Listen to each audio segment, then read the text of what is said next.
Ajá, es innecesario.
Muy buenos días a todos y todas.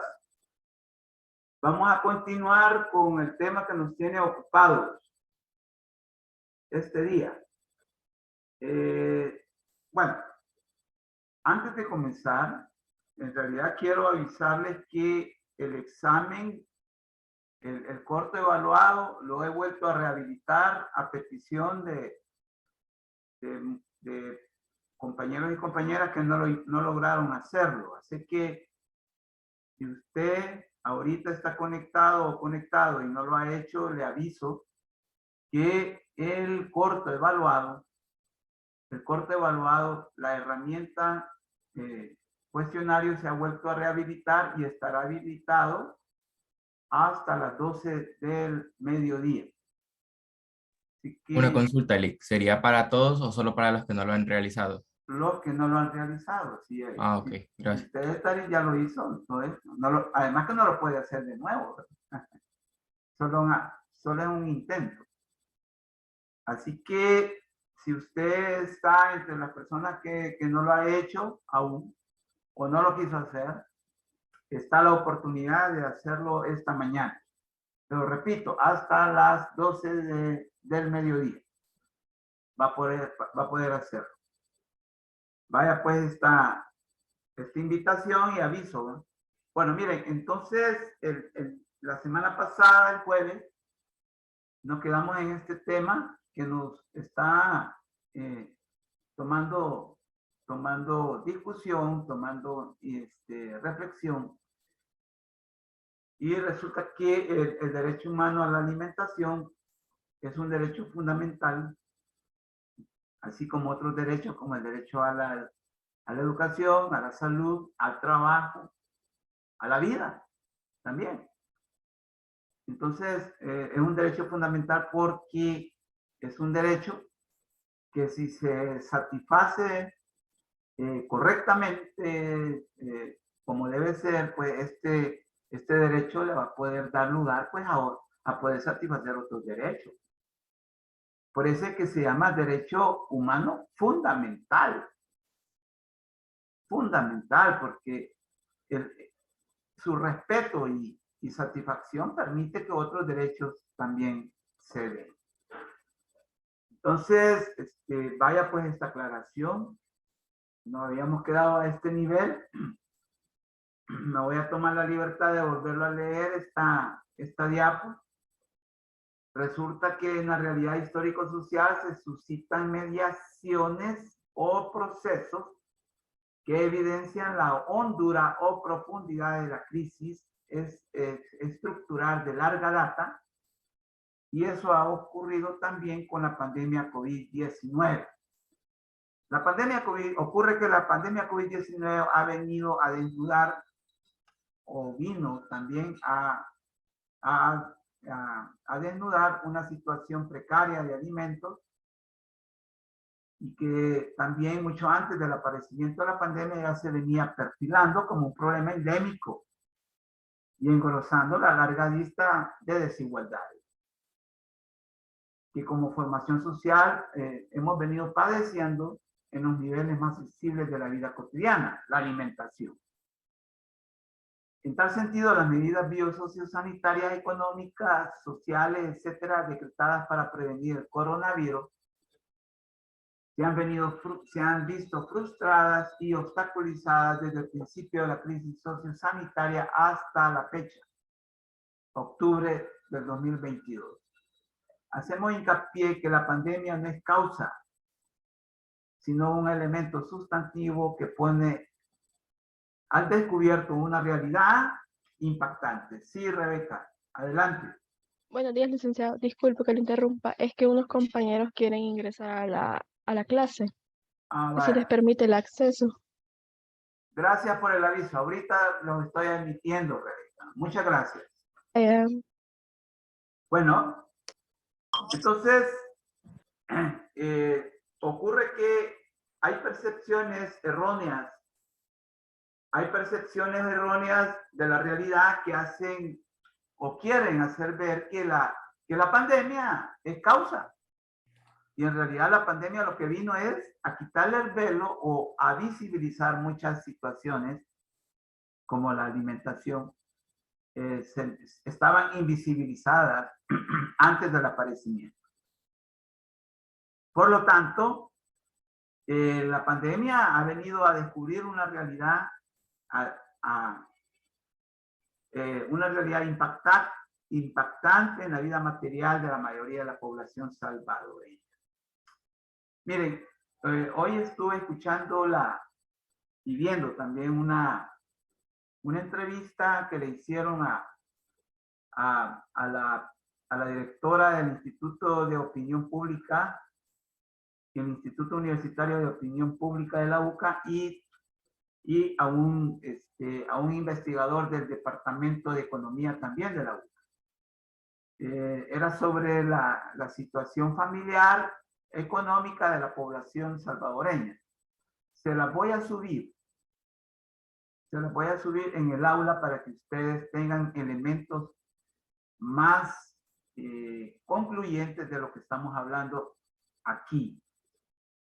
Resulta que en la entrevista, afortunadamente, se reafirma lo que nosotros manejamos en nuestras clases de sociología general. Así que vaya pues también esta aclaración. Bien, para hablar de la alimentación, tenemos que remitirnos al sistema agroalimentario salvadoreño. En la historia de la humanidad, la provisión de alimentos ha sido una de las mayores preocupaciones de los pueblos, de las personas. Las sociedades sedentarias, precursoras de las primeras ciudades, son fruto del interés por asegurar abasto con mayor certeza. Y si bien los tiempos modernos han relegado a estas actividades a un menor peso dentro de la economía, por la forma convencional de medirnos y el avance de otras actividades, no es menos cierto que sigue siendo fundamental analizar las formas en que las sociedades garantizan el alimento para sus pueblos, para sus habitantes, las desigualdades que de ahí nacen y las posibilidades de encontrar mejores formas. Esto la semana pasada lo estuvimos reflexionando desde ya. Todo sistema agroalimentario mínimamente debe de garantizar el abastecimiento y el acceso a los alimentos de una sociedad. Y vemos que el sistema agroalimentario salvadoreño lo ha estado haciendo. En realidad lo ha estado haciendo. El problema es el cómo. El problema es el cómo, porque enfrentar, por ejemplo, la escasez de alimentos en un país como El Salvador, requiere pues de determinadas condiciones, porque tenemos en realidad pues una especificidad muy grande y muy determinante para satisfacer la alimentación del país. Y yo ya se los comentaba la semana pasada, y una de ellas es, por ejemplo, comprando o importando alimentos del exterior. Esa es quizás la forma más común, más operativa, como la que ha encontrado el sistema agroalimentario para proveerse de alimentos. Ahora bien, hay un problema, y de nuevo, es que esto ha puesto en crisis a la producción nacional de alimentos. ¿Por qué? ¿Por qué? Porque resulta que se configura una paradoja. ¿En qué consiste esta paradoja? Que hay capacidad de producir los alimentos a nivel interno. Claro, eso solo fomentando pues todos los elementos necesarios y suficientes para que los productores o agricultores salvadoreños tengan todas condiciones necesarias y suficientes para ponerse a producir alimentos.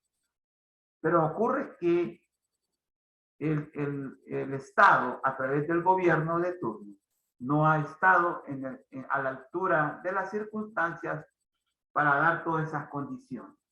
A tal grado que los productores, la producción nacional de alimentos se ha visto afectada en gran medida.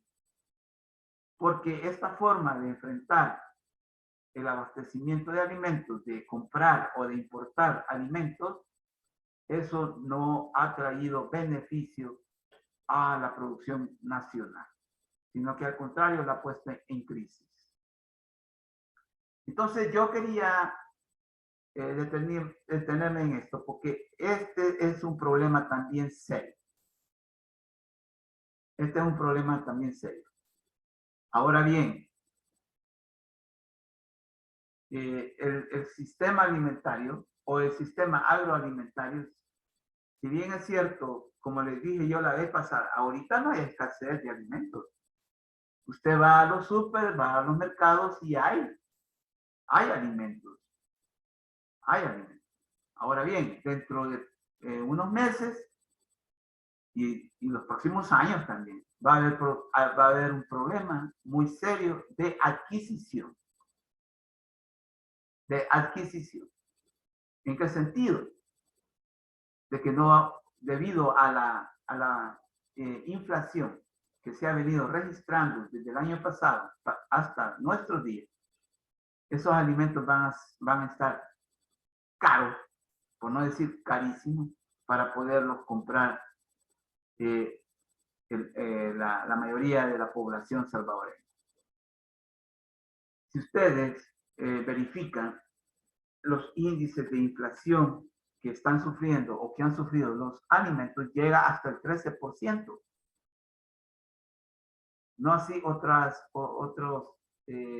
mercancías u otros productos. Pero los alimentos quizás son los que más han subido. Resulta que hace 2 meses usted compraba en el mercado central a dólar el frijol, a dólar la libra. Ocurre que ahora la libra de frijol en el mercado central vale 1.35. Entonces es porque es por efecto de la inflación. Así que vaya pues este planteamiento para que vean ustedes cómo se va a acrecentar el problema de la adquisición de alimentos a nivel nacional. Bien. Ahora, ustedes en su formación deben de saber todo esto, porque precisamente ustedes ustedes van a trabajar, pues, van a trabajar con sistemas de alimentación, con sistemas de nutrición. Y deben de tener claro, pues, cómo está la adquisición de esos alimentos. Si es una adquisición que no conlleva problemas, adquirirlo. Y ustedes ya están viendo que es un problema adquirirlo debido a los precios. Debido pues a que en un determinado momento pues la inflación va a ser una de las primeras causantes de que haya un problema más de alimentación. Un problema más de alimentación. Además de la escasez, porque puede también ocurrir eso. Bien. Aquí se caracteriza la composición de un sistema agroalimentario a partir de 4 subsectores. A nivel teórico, un sistema agroalimentario está constituido por subsectores. A nivel teórico. Entonces, ¿cuáles son esos subsectores? El correspondiente a las empresas que abastecen a la agricultura con sus servicios y medios de producción. 1. El subsector agropecuario. 2. El subsector de las industrias agrícolas de transformación. 3. Y el subsector de distribución de alimentos. 4. Estos son los subsectores que configuran un sistema de agroalimentario. Incumbe entonces a los que dan, por ejemplo, servicios de mantenimiento de las tierras en donde se cultivan, que son los agroservicios, ¿sí? Que les venden, por ejemplo, venden los fertilizantes, venden las semillas mejoradas a los sectores que se dedican a la producción de alimentos, en este caso los agricultores. El subsector agropecuario, o sea, los agricultores o productores de alimentos. El subsector agrícola de transformación. Este es el subsector que compra los alimentos y los transforma también. Y está también el subsector de distribución de alimentos, que son los que se dedican al comercio de alimentos. Aquí este quizás es el principal problema que tiene El Salvador para poder solventar la alimentación del país. Ocurre que hay seguridad alimentaria, pero no hay soberanía alimentaria. Y es necesario que a la par de la seguridad alimentaria también se garantice la soberanía alimentaria. Si ustedes escudriñan, Centroamérica, solo El Salvador no tiene soberanía alimentaria. De ahí los demás países de Centroamérica tienen una ley de soberanía alimentaria. Por eso es que tienen mayores ventajas que el país para poder asegurar la alimentación de su población. El Salvador se ha quedado sin una soberanía alimentaria por razones inconfesables, a menos a nivel, digamos, superficial, ¿verdad? Pero si nosotros empezamos a investigar, vamos a ver que en El Salvador no hay soberanía alimentaria debido a que hay un interés primordial económico de permitirle a sectores vinculados a la importación de alimentos ganancias.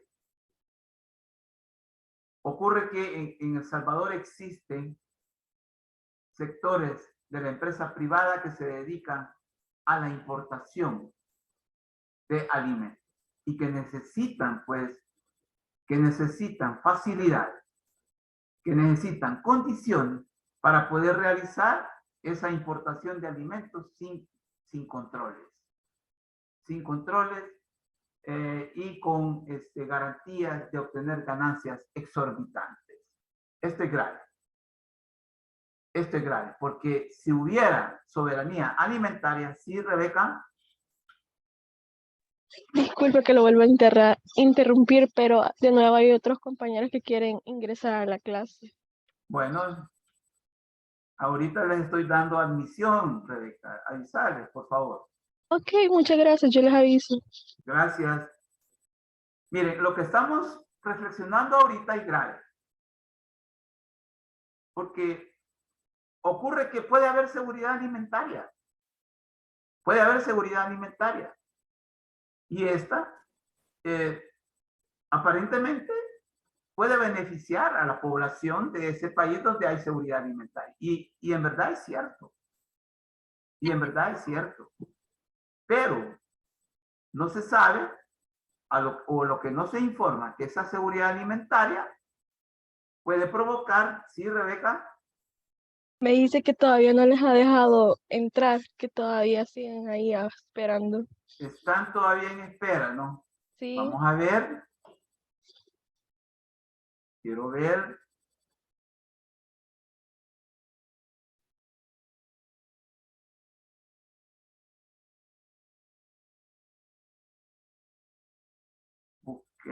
Sala de espera.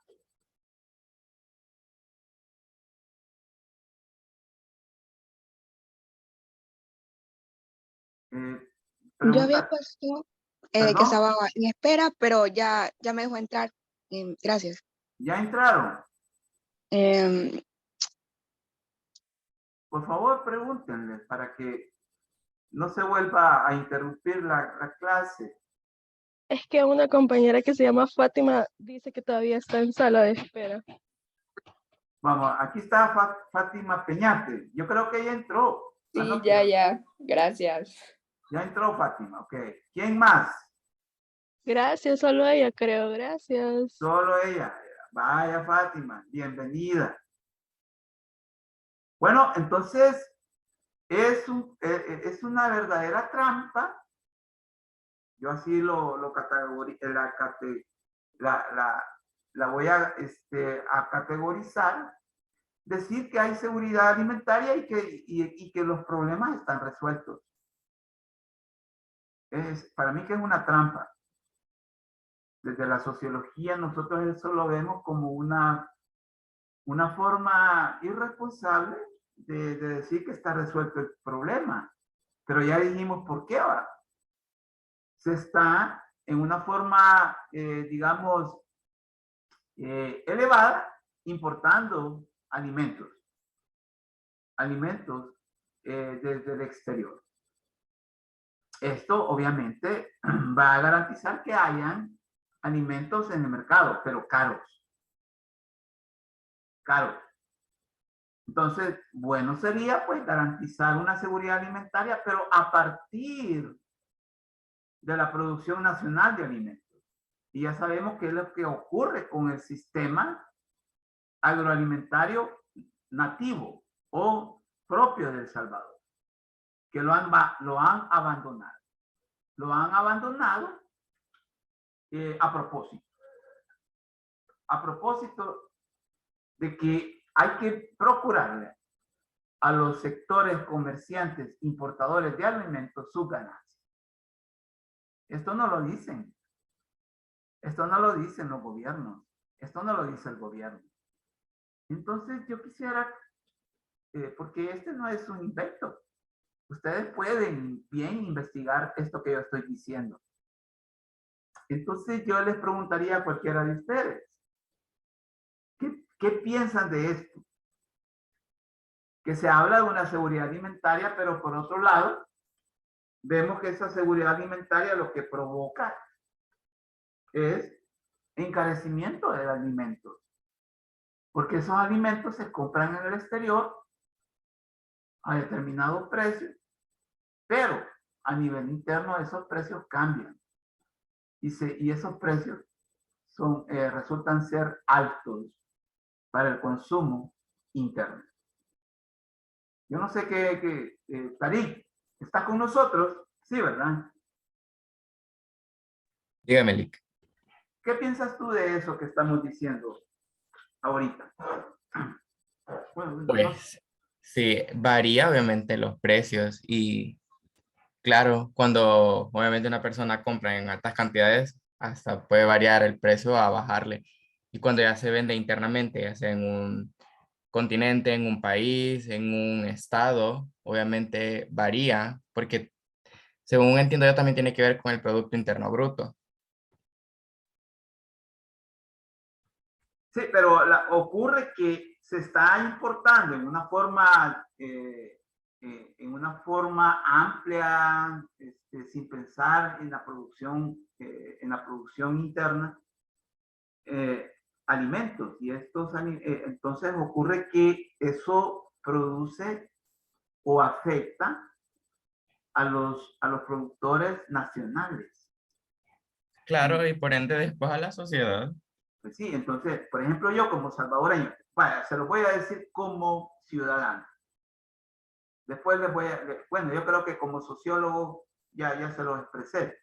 Pero yo como ciudadano prefiero comprar alimentos producidos en El Salvador porque seguramente van a ser más baratos. Van a ser más baratos que los que se compran a través de la importación afuera. Entonces ocurre que la producción de alimentos a nivel interno ha sido descuidada por no decir abandonada, en función de permitirles a los importadores de alimentos, y que son los comerciantes, obtener ganancias exorbitantes al poder importar en una forma desmedida, porque así es la cosa, alimentos. Y acordémonos que hay una clara inflación fuerte por razones internacionales. Y también la pandemia COVID ha tenido mucho que ver en esto, pero también la guerra en Ucrania. Hay una inflación fuerte y que está afectando a los países desde sus especificidades o particularidades.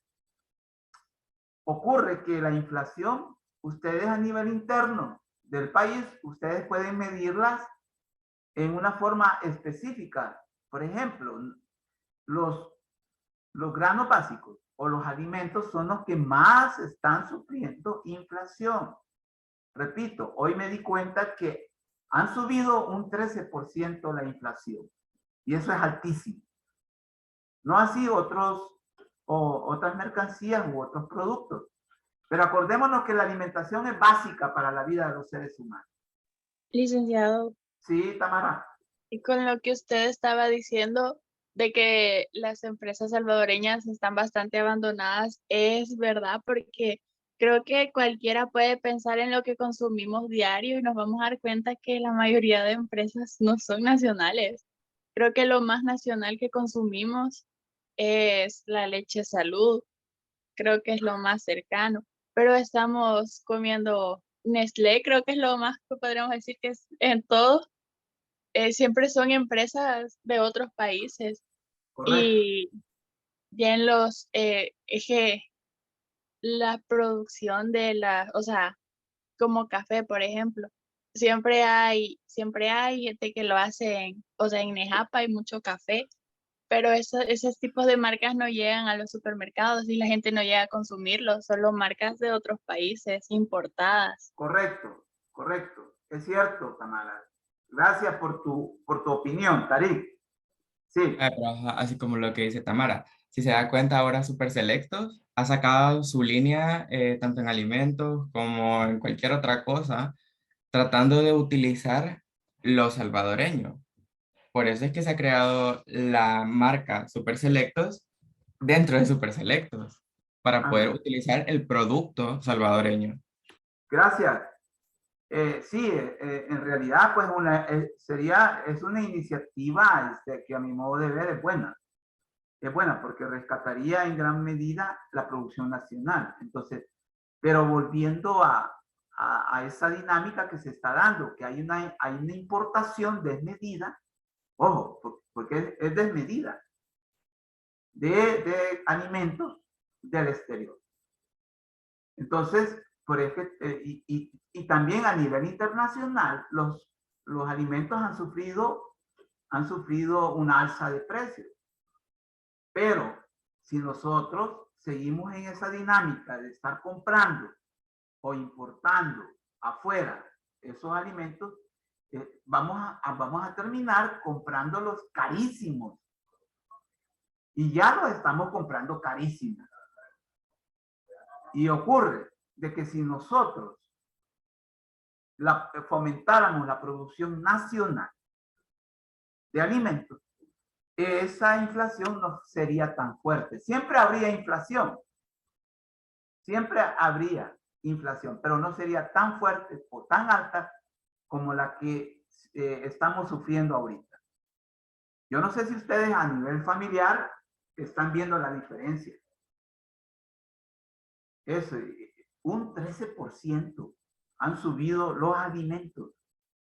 Eso es altísimo.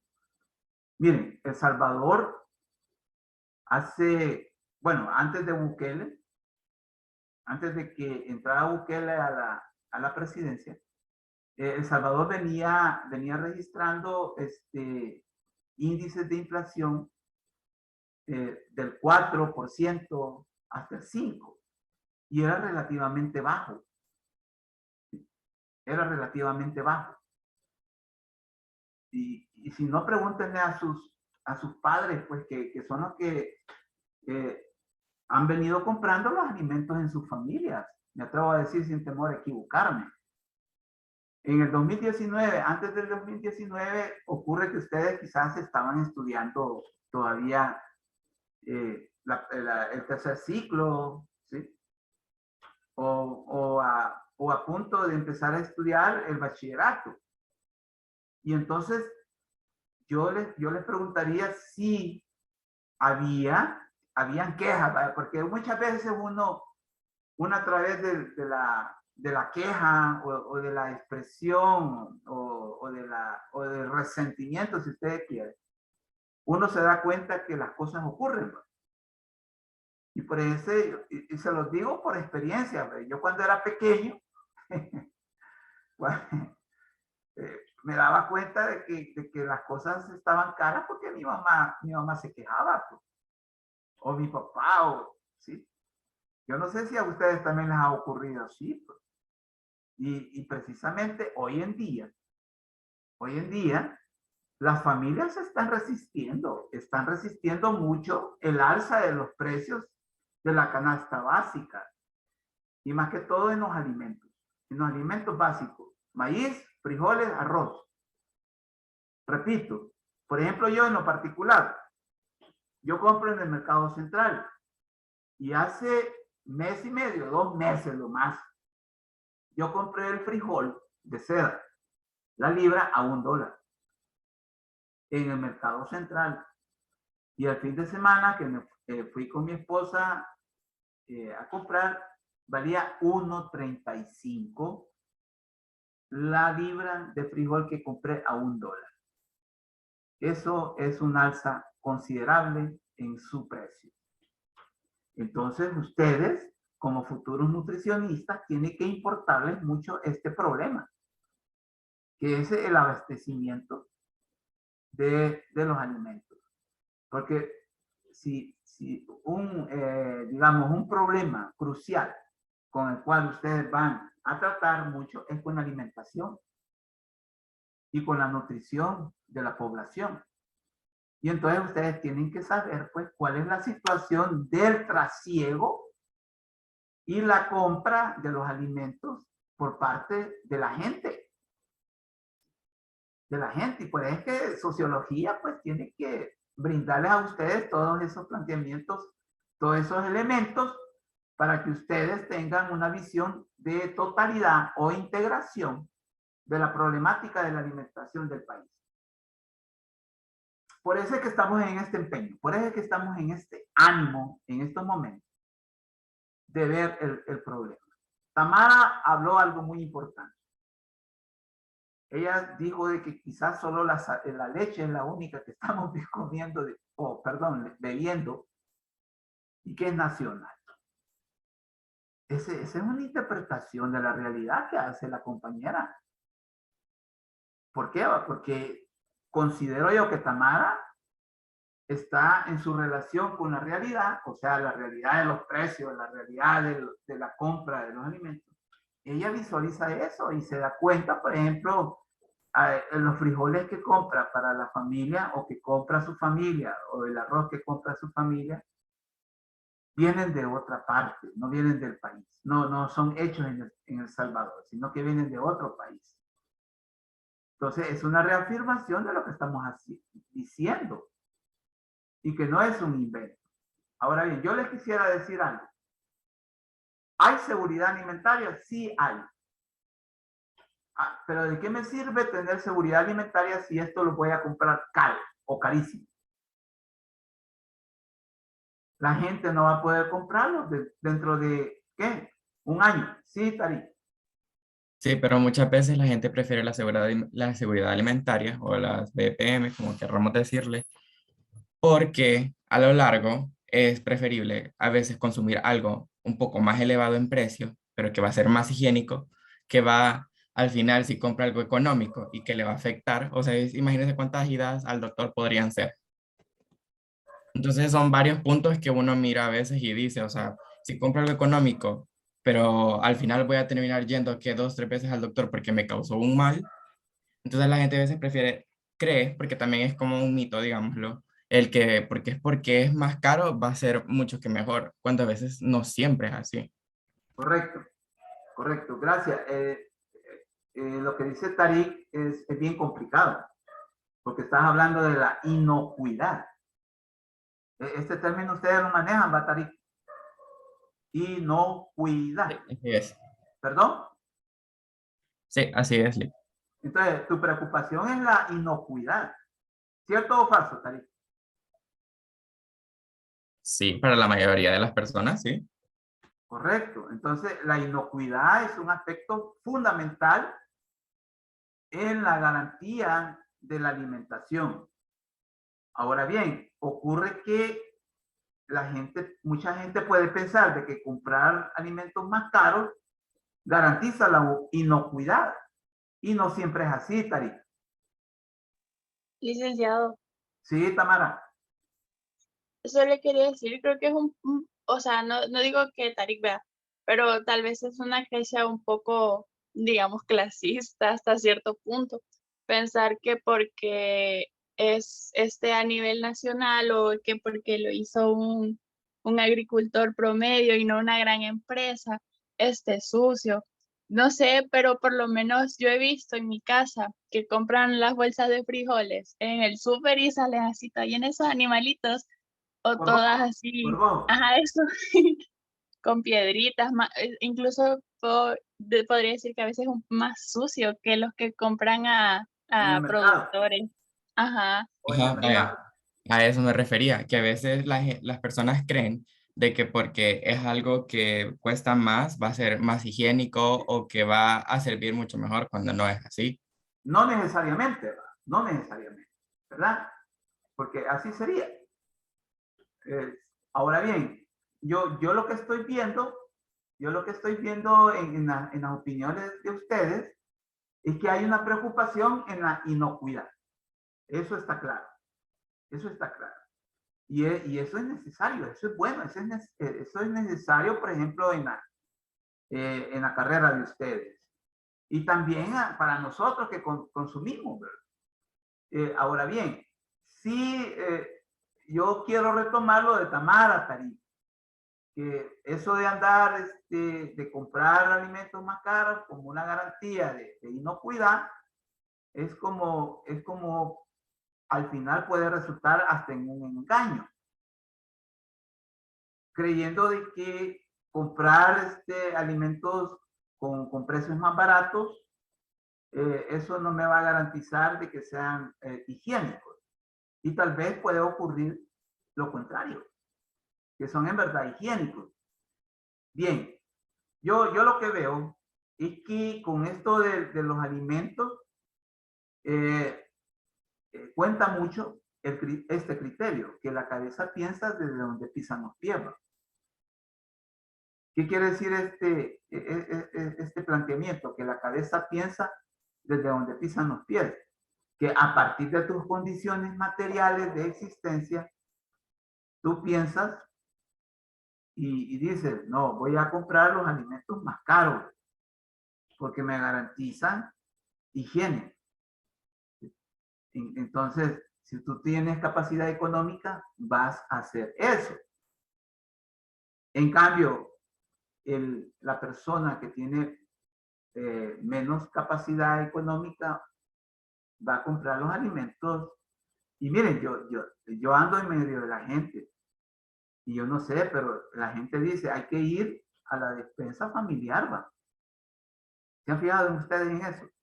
Y no a la despensa, ¿qué? O al selecto.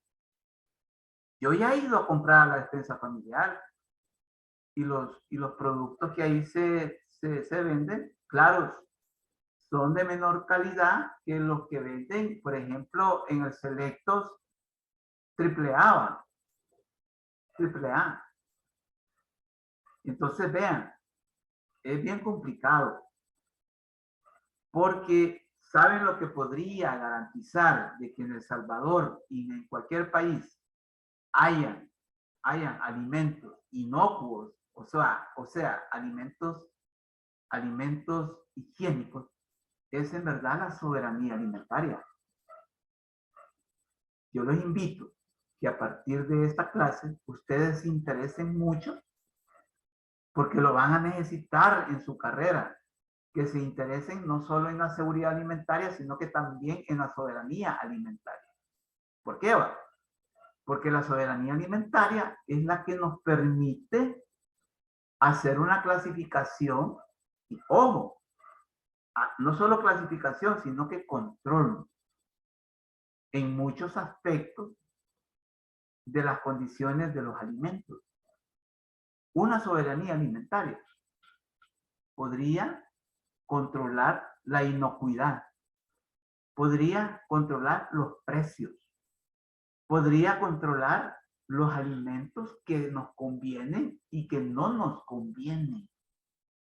Imagínense qué tan valiosa es la soberanía alimentaria y que en El Salvador no la tenemos a propósito.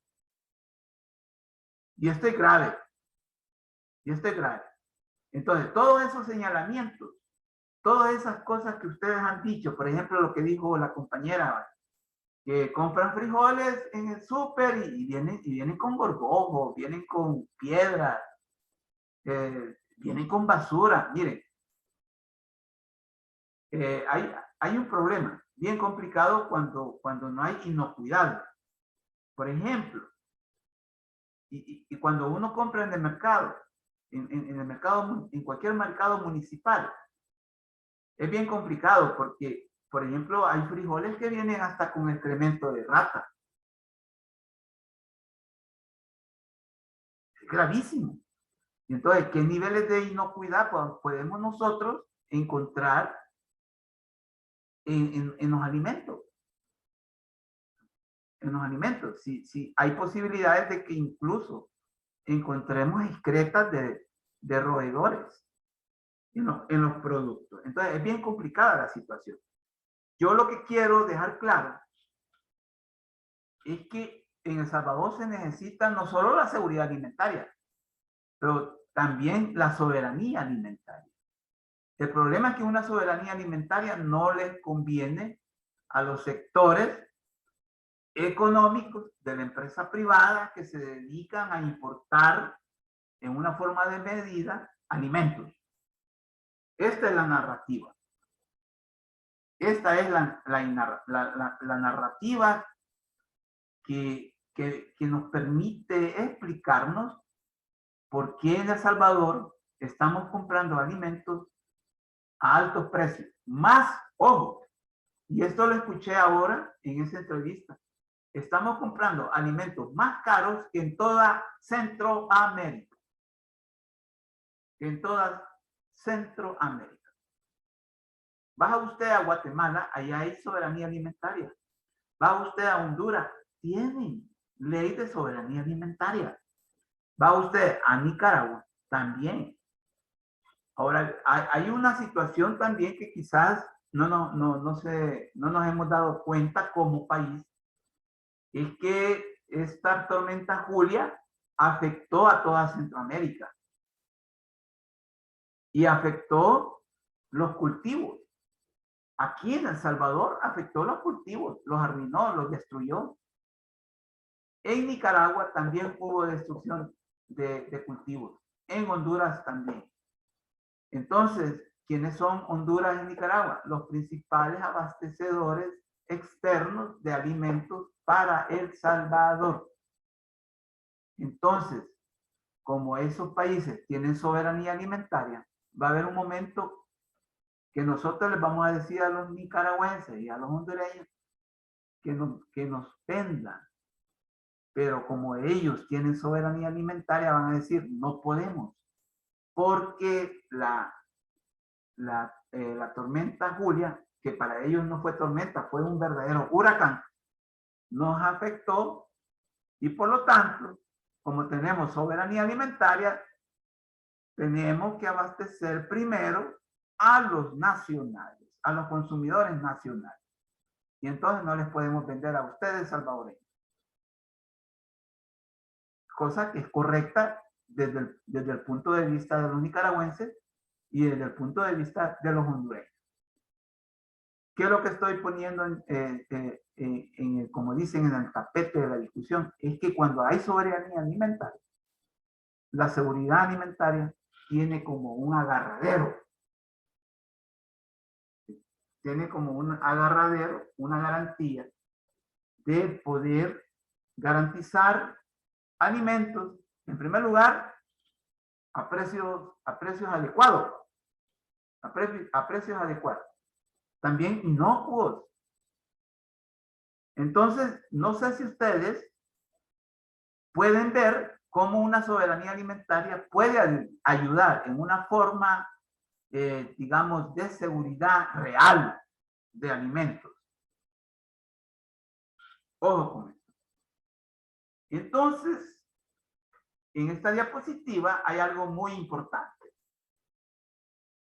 En cualquier país, no solo El Salvador, es necesario que tenga una seguridad y soberanía alimentaria. Porque no todos los países, ejemplo, El Salvador, tienen seguridad y a la misma vez soberanía alimentaria. Constituye un proceso continuo en donde ambas, desde sus particularidades, confluyen en que todas las personas, en todo momento, tienen acceso físico, social y económico a suficientes cantidades de alimentos inocuos y nutritivos que satisfacen sus necesidades dietéticas y preferencias alimentarias para llevar una vida activa y saludable en una forma continua y sostenible. Y esto no lo dice Miguel Molina, esto no lo dice, ¿qué? La cátedra, sino que lo dice la FAO. Y esto fue en el 2008, hace poco. En el 2008 que hubo también una crisis cíclica del capitalismo a nivel mundial. Así como ahora. Entonces, por favor, como cátedra, es necesario que manejemos este criterio. Porque ese criterio es el que nos permite ver que la seguridad alimentaria no es suficiente. Licenciado. Sí, Tamara. Disculpe. Sí. Y con la llegada del COVID, como ya lo mencionábamos en el registro anterior, nos damos cuenta que somos muy deficientes en todos los sentidos, económicamente, alimentariamente, como es lo que estamos hablando ahorita, somos dependientes de los demás países. Correcto. Y económicamente también lo somos. Lo éramos antes y lo somos mucho más ahora que tenemos una deuda externa que sobrepasa el 80% de nuestro PIB. Correcto. ¿Y qué pasa? Que nosotros nos generamos, nosotros consumimos. Entonces Correcto. va a ser bien difícil salir de esa deuda externa y llegar a tener la seguridad alimentaria, por ejemplo. Correcto. Muchas gracias, Tamara. Tú has dado en la llaga. Tú has puesto el dedo en la llaga. Y aplaudo eso. Yo lo aplaudo.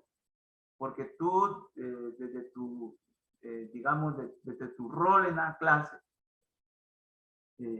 reafirmas lo que nosotros queremos decir esta mañana en nuestra clase de sociología general con respecto al tema. Agradezco tu razonamiento. Tú hablaste algo muy importante,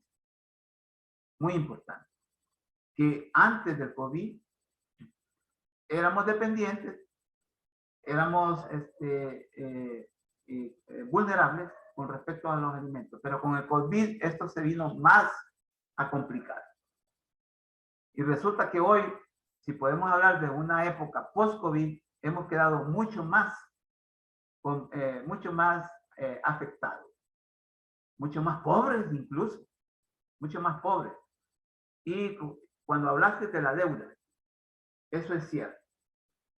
La deuda sobrepasa el 80% del Producto Interno Bruto en este país. Lo curioso es que en menos de 3 años, después de tener una deuda que no llegaba ni al 60%, en 3 años hemos llegado a ese 80 y más. Yo me atrevería a decir que estamos ahí por el 87%. En poco tiempo nos hemos endeudado. En poco tiempo nos hemos endeudado. Y cuando tú pides cuentas y tú pides transparencia en cómo ese dinero se ha utilizado, no te quieren dar cuenta. Eso todavía es mucho más grave. Ahora bien, cuando un país tiene una deuda que absorbe más del 80% del Producto Interno Bruto, ¿qué quiere decir? Que si El Salvador produce $1, ese dólar, más del 80%, o sea, más de 80 centavos producidos a nivel interno, van para pagar la deuda, quedándonos nada más 15 centavos, ¿qué? 20 centavos. ¿Y qué hacemos con eso? Si tenemos grandes problemas de educación, de salud, de alimentación, etcétera. Vamos a llegar hasta aquí porque son las 9:50. Yo les dejo esta reflexión, esta excitativa, para que el jueves sigamos también reflexionando. Solo 16 se han conectado. Muchas gracias. Vamos a llegar hasta aquí. ¿De acuerdo? Gracias, Lick. Bueno, nos vemos el jueves.